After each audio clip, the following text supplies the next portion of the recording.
Good morning प्यारे विद्यार्थियों। पिछली क्लास में अपन ने इस लेसन के अंदर डीएनए फिंगरप्रिंटिंग के बारे में पढ़ा था। इस लेसन का एक छोटा सा टॉपिक और है बेटा, वो है क्लोनिंग। क्लोनिंग से पहले शब्द आपको आना चाहिए, क्लोन क्या होता है। क्लोन एक ग्रीक भाषा का शब्द है जिसका अर्थ होता है क्लोन से दिया गया है,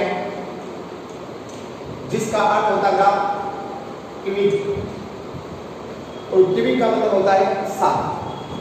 जिस प्रकार एक पेड़ की सभी शाखाएं आकार की व आनुवंशिक रूप से समान होती है, उसी प्रकार क्लोन क्या होगा, तो वह जीव जो आकार रूप से वह आनुवंशिक रूप से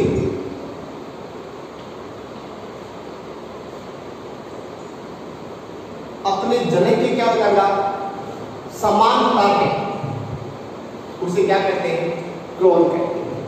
और क्लोन बनाने की जो प्रोसेस है, क्या बनने की जो प्रोसेस है, उस प्रोसेस को क्या कहते हैं, क्लोनिंग कहते हैं। तो क्लोन का अर्थ हो गया वह जीव जो आकार की वह आनुवंशिक रूप से अपने जनक के क्या होता है समान होता है, उसे क्लोन कहते हैं। और क्लोन तैयार करने की प्रोसेस जो है, उस प्रक्रिया को क्या कहते हैं, क्लोनिंग कहते हैं। अब यदि अपन किसकी बात करें बेटा, पादपों की बात करें, तो पादपों में अलैंगिक जनन द्वारा जो संतान उत्पन्न होती है वो आकार की व आनुवंशिक रूप से अपने जनक के क्या होती है समान होती है। तो अलैंगिक जनन के द्वारा जो संतान उत्पन्न होती है वो सदैव क्या बनती है, क्लोन बनती है। क्या बनती है, क्लोन बनती है। इसके अंदर पादपों के अंदर, क्योंकि पादपों में कौन सा जन्म पाता है, लैंगिक जनन के साथ साथ बेटा कौन सा जन्म पाता है, अलैंगिक जनन। इसके अलावा प्लांट में प्लांट टिश्यू कल्चर मेथड के द्वारा भी पौधों के क्या विकसित किए जाते हैं, क्लोन कार्य किए जाते हैं। अब प्लांट टिश्यू कल्चर है क्या, वैसे तो बेटा बायोटेक्नोलॉजी अपन पूरी पढ़ेंगे, उसमें ये पूरा लेसन है, लेकिन अपन थोड़ी सी स्वरूप में बात करें तो प्लांट टिश्यू कल्चर का अर्थ है कि पादप के छोटे से छोटे भाग को लेकर संवर्धन माध्यम में संवर्धन करके न्यू प्लांट तैयार करना क्या कहलाता है, प्लांट टिश्यू कल्चर। जिसमें पादप का छोटे से छोटा भाग लेकर उसका संवर्धन माध्यम में क्या कहलाता है, संवर्धन क्या था है, संवर्धन माध्यम क्या था, तो वह मीडियम जो किसी प्लांट सेल या एनिमल सेल्स को विभाजित होने के लिए आवश्यक सभी प्रकार के पोषक तत्व उपलब्ध कराते हैं, उसे अपन क्या कहते हैं, कल्चर मीडियम या संवर्धन माध्यम कहते हैं। अब जब पादप भाग को संवर्धन माध्यम में रखा जाता है तो पादप कोशिकाएं पोषक तत्वों को प्राप्त करके विभाजन करती है, और विभाजन करने से सीडलिंग या न्यू प्लांट बनता है। न्यू प्लांट बनने की इस प्रोसेस को क्या कहते हैं, प्लांट टिश्यू कल्चर। और प्लांट टिश्यू कल्चर के द्वारा जो सीडलिंग प्लांट या न्यू प्लांट बनाया जाता है वो आकारिक रूप से और आनुवंशिक रूप से अपने जनक के क्या होता है, समान होता है। इसका मतलब प्लांट टिश्यू कल्चर द्वारा उस प्लांट के क्या तैयार किया जाता है, क्लोन तैयार। अब इसके अलावा यदि अपन किसकी बात करें बेटा, जंतुओं की बात करें, जंतुओं में जो निम्न वर्गीय का मतलब जो आपने क्लासिफिकेशन पढ़ा था, जो प्रारंभिक फाइलमाइट थे, पोलिफेरासियन, पेटाप्लेटी, एस्केलेटन्स, इन निम्न वर्गीय जंतुओं में भी किस प्रकार का जन्म पाया जाता है, अलैंगिक जन्म पाया है। तो इनमें भी प्राकृतिक रूप से कौन सी प्रोसेस चलती है बेटा, क्लोनिंग की प्रोसेस से चलती है। लेकिन उच्चवर्गीय जंतु और विशेषकर कोर्डेटा में भी किसकी बात करें अपन, तो मेमल्स की बात करें तो इनमें अलैंगिक जनन नहीं पाया जाता। अलैंगिक जनन नहीं पाए जाने के कारण इनमें प्राकृतिक रूप से क्लोनिंग की प्रोसेस है नहीं है। अब जंतुओं में क्लोनिंग प्राकृतिक रूप से या उसमें जंतुओं में प्राकृतिक रूप से क्लोनिंग की प्रोसेस कंप्लीट न होकर कृत्रिम रूप से इनमें क्लोनिंग की प्रक्रिया अपनाई जाती है, या अपन ये कह सकते हैं सूर्य के जंतुओं में का क्लोन तैयार करने के लिए कृत्रिम विधि का उपयोग किया जाता है। अब क्लोनिंग की विधि करने से पहले जंतुओं में क्लोनिंग को क्या करते हैं, डिवाइड करते हैं।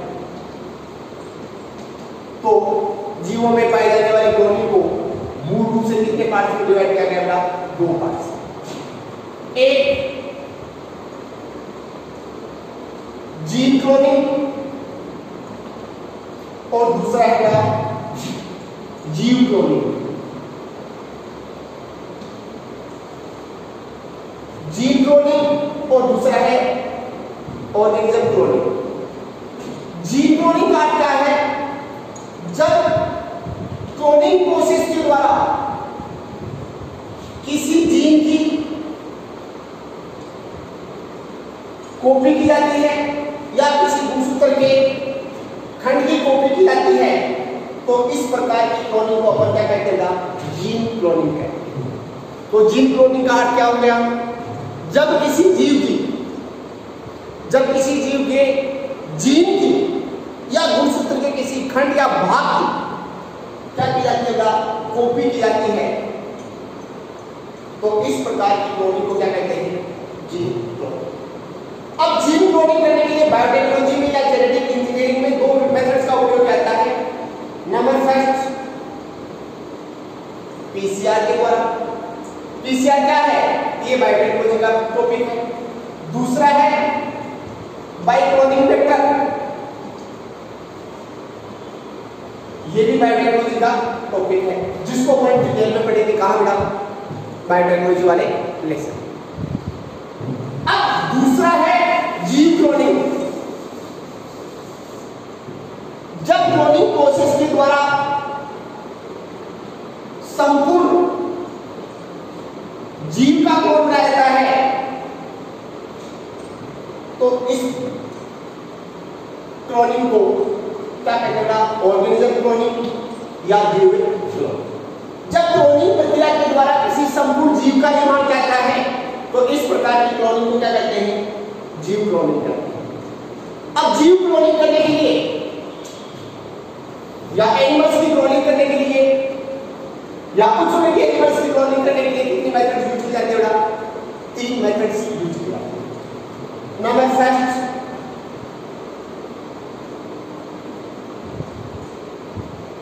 ब्लास्टोमियल सेपरेशन, ब्लास्टोमियल पृथक्करण मेथड। दूसरा है क्या?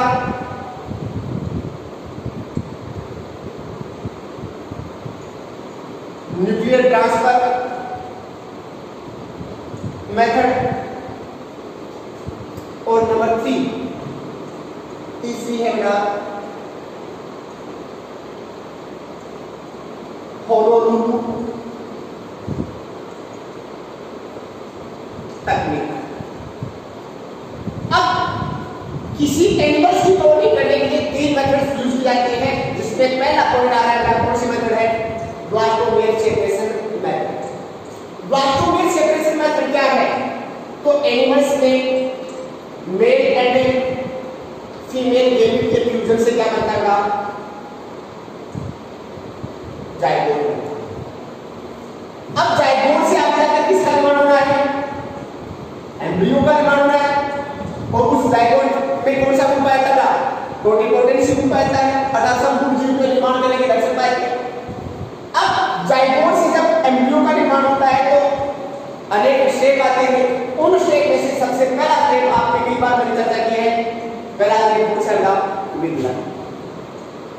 अब विलयन क्या है? मैं तुम्हें क्लास में बता चुका हूं। विलयन का क्या था?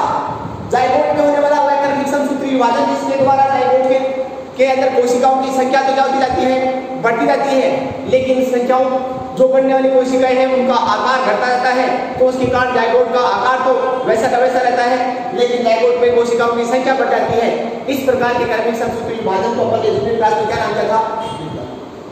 अब विभाजन के फलस्वरूप जाइगोट जो एक कोशिका है, एक कोशिका से कितने कोशिका बनेगा? दो कोशिका से समसूत्री विभाजन के द्वारा चार कोशिका से 8 कोशिका। इस प्रकार जाइगोट में कार्बनिक समसूत्री विभाजन के द्वारा कोशिकाओं के नंबर्स क्या होते जाएंगे? इंक्रीज होते जाएंगे। अब जाइगोट में विभाजन के फलस्वरूप जो कोशिकाएं बनती है, बनने वाली उन कोशिकाओं को क्या कहते हैं? ब्लास्टोमेरिया। अब मान लो कि जाइगोट में दो समसूत्री विभाजन में और दो कार्बनिक समसूत्री विभाजन के द्वारा कितने ब्लास्टोमेरिया बनते हैं? ब्लास्टोमेरिया का मतलब है विभाजन के फलस्वरूप बनने वाली सेल को ही क्या कहते हैं? ब्लास्टोमेरिया। अब विभाजन के फलस्वरूप मान लो कितनी सेल्स बन गई? 4। या हम कहें भ्रूण कितने ब्लास्टोमेरिया युक्त हो गया? 4 ब्लास्टोमेरिया। प्रत्येक सेल्स में चारों ब्लास्टोमेरिया में कौन सी ग्रुप आता है? टोटिपोटेंट ग्रुप आता है, अर्थात संपूर्ण जीव को विकसित करने का क्या पाता है? गुण पाता है।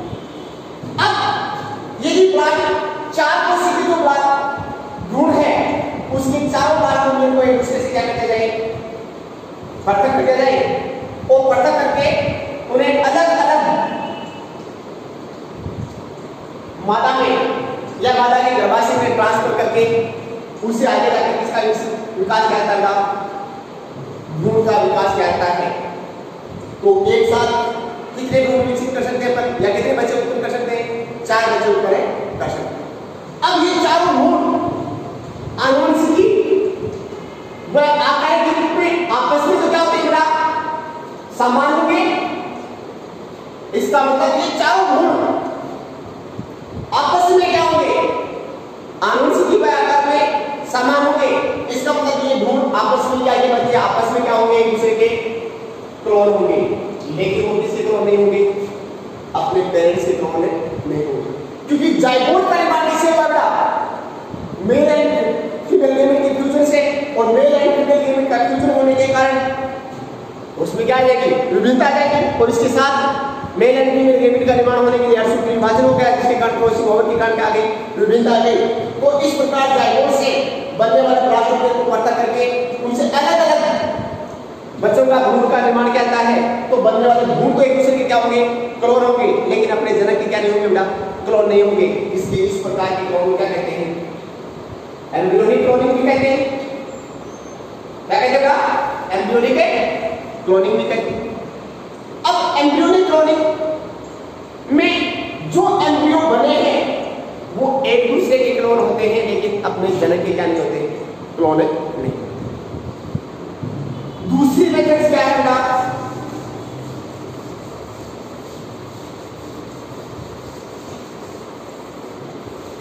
जीव क्लोनिंग की या एनिमल क्लोनिंग की दूसरी मेथड्स है न्यूक्लियर ट्रांसफर मेथड।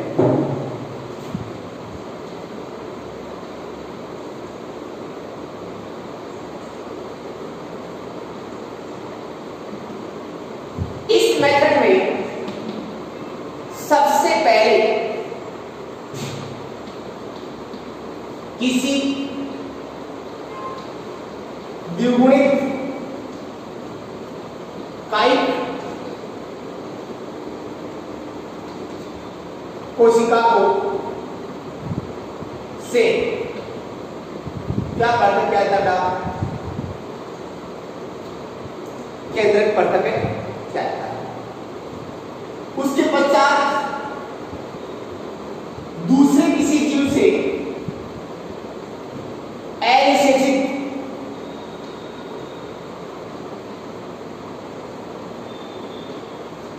अंडाणु को पृथक किया जाता है। अब जो अनिषेचित अंडाणु है उसके केंद्र को क्या किया जाता है? नष्ट कर जाता है, तो अंडाणु कैसा हो जाता है?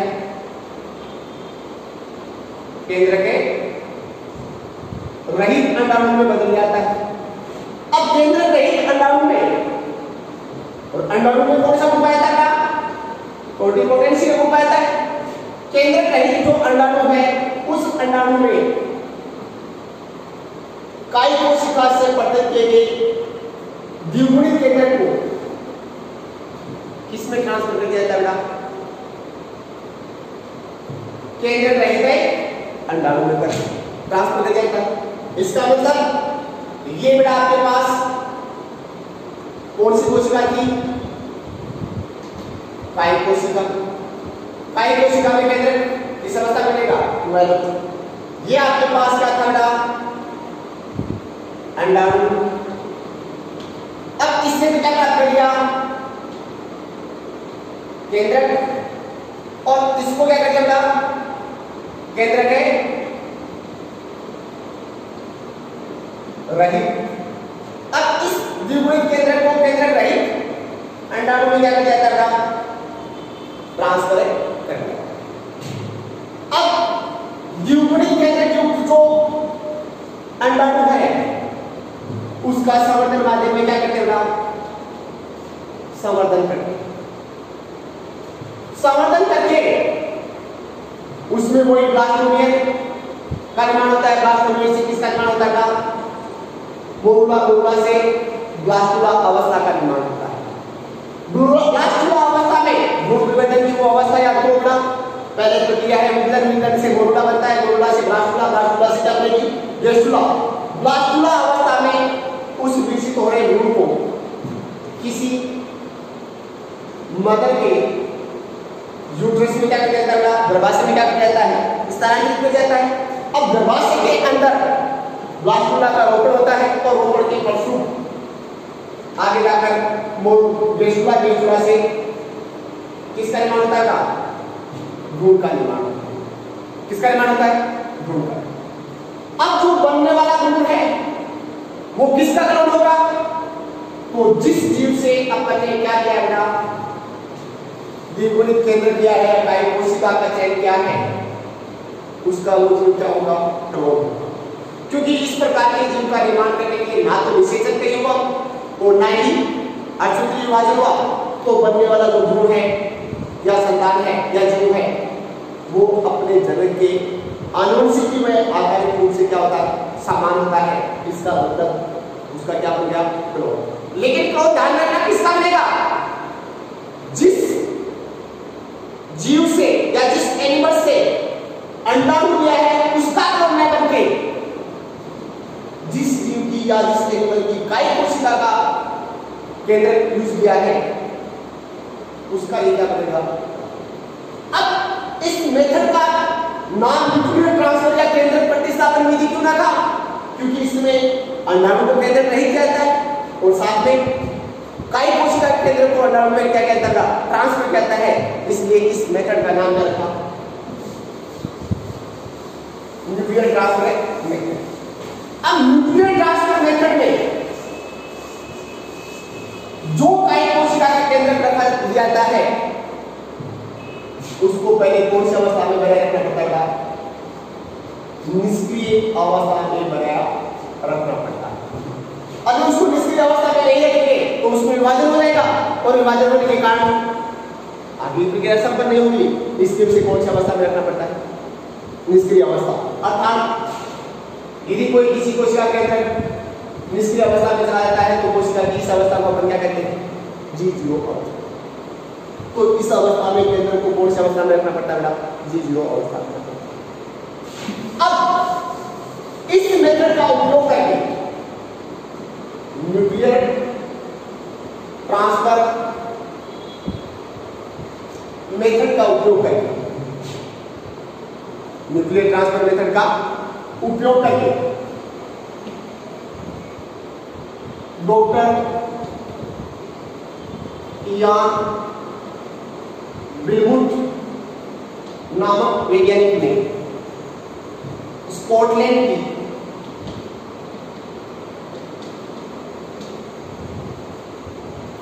रोजलिन लेब के अंदर या इंस्टीट्यूट के अंदर प्रथम स्तनधारी भेड़ का क्लोन बनाया था जिसे क्या नाम दिया था? डोली भेड़।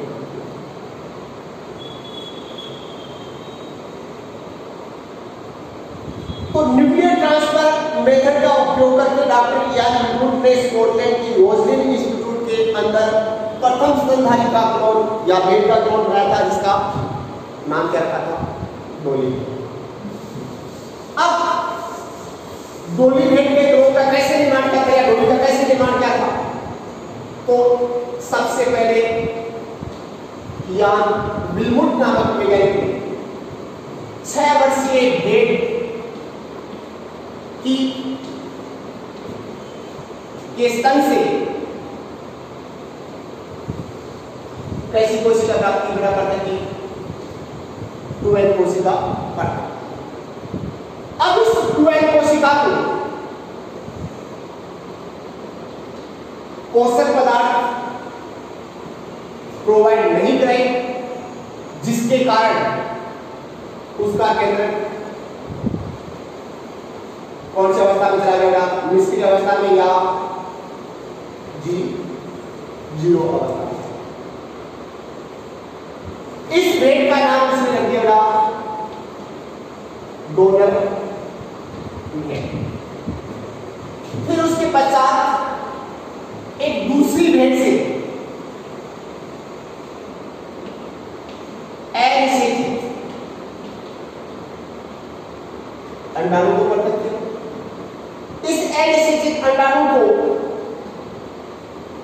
अल्ट्रावायलेट रेडिएशन प्रोवाइड करा के उसके केंद्र को क्या कर दिया? नष्ट कर दिया, अर्थात उसके अंडाणु को केंद्र के रहित कर दिया। अब केंद्र रहित जो अंडाणु है उसमें और उस भेड़ का नाम रख दिया अंड डोनर भेड़। अब उसके पश्चात क्या क्या विल्मुट ने जो स्तन कोशिका से केंद्र प्राप्त किया उसको अंडाणु रहित केंद्र रहित अंडाणु में क्या कर दिया? ट्रांसफर कर दिया। तो अंडाणु कैसा बन जाता है? 2Na केंद्र क्यों? अब इस अंडाणु को विद्युत धारा प्रोवाइड करके उसमें कौन सी प्रक्रिया कल्चर मीडियम में शुरू कर दी? विभाजन की प्रक्रिया शुरू कर दी, जिसके कारण विपरीत जो अंडाणु है उसमें समसूत्र विभाजन के द्वारा कल्चर मीडियम में किसका निर्माण हो जाएगा? ब्लास्टुला अवस्था का निर्माण होगा। अब इस ब्लास्टुला अवस्था को कहां ट्रांसफर कर दिया गया? एक तीसरी भेड़ के गर्भाशय में ट्रांसफर कर दिया, जिसे सेरोगेटर भेड़ नाम रखा। तो उसके पश्चात सेरोगेटर भेड़ के गर्भाशय में ब्लास्टुला इम्प्लांट हो गया, अर्थात उसका रोपण हो गया। तो 5 महीने के पश्चात 5 जुलाई 1996 को 4 बजे दुनिया के पहले स्तनधारी भेड़ का जन्म हुआ, जिसका नाम क्या रखा? डोली। उसके पश्चात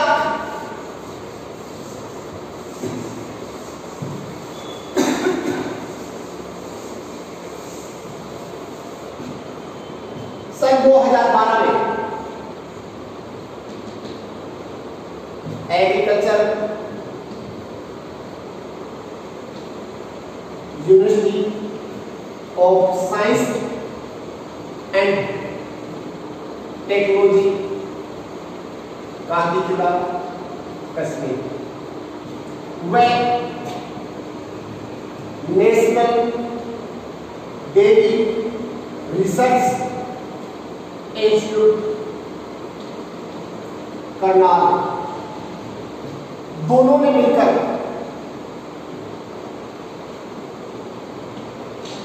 पश्मीना बकरी का भारत में क्लोन तैयार किया, जिसका नाम लूई पश्मीना बकरी रखा, जिसके बाल अत्यधिक मुलायम होते हैं, जिसके कारण इन बालों का उपयोग कश्मीरी जो स्वेटर वगैरह है उनको बनाने में किया जाता है। ये भारत में बनाया गया प्रथम है क्लोन, जिसका स्तर है। अब तीसरी मेथड है एनिमल क्लोनिंग की तीसरी मेथड है होलोलुलु तकनीक। इस तकनीक में ऐसा आविष्कार हुआ जिसके अंदर जो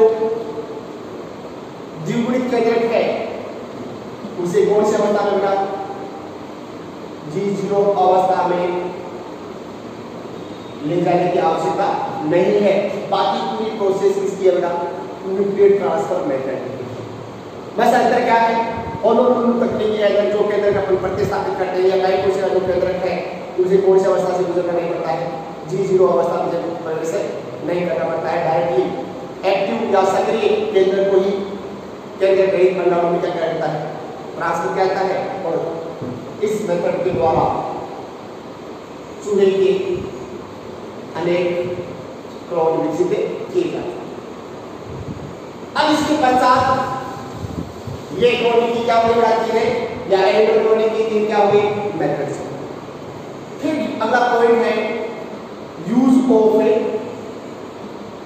क्लोनिंग।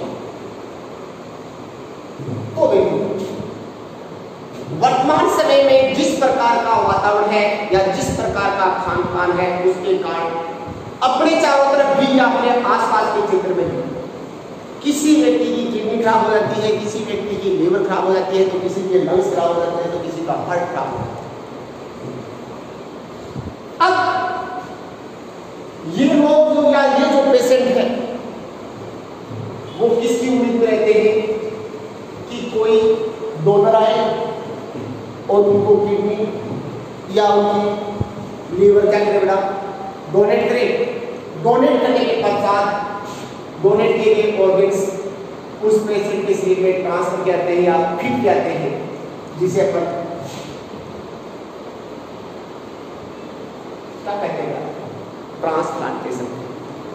लेकिन भारत जैसे या पूरे विश्व के अंदर अपन बात कर ले, इन ऑर्गन्स को डोनेट करने वाले व्यक्तियों की संख्या बहुत कम है, जिसके कारण बहुत सारे लोग या बहुत सारे पेशेंट या रोगी इस उम्मीद में रहते हैं कि कोई डोनेट करेगा, लेकिन डोनेट करने वाला मिलता नहीं है। और उसके कारण बहुत सारे लोग प्रति वर्ष इन अंगों की आस में भी अपनी जीवन लीला क्या कर लेते हैं पूरा। अब वर्तमान समय में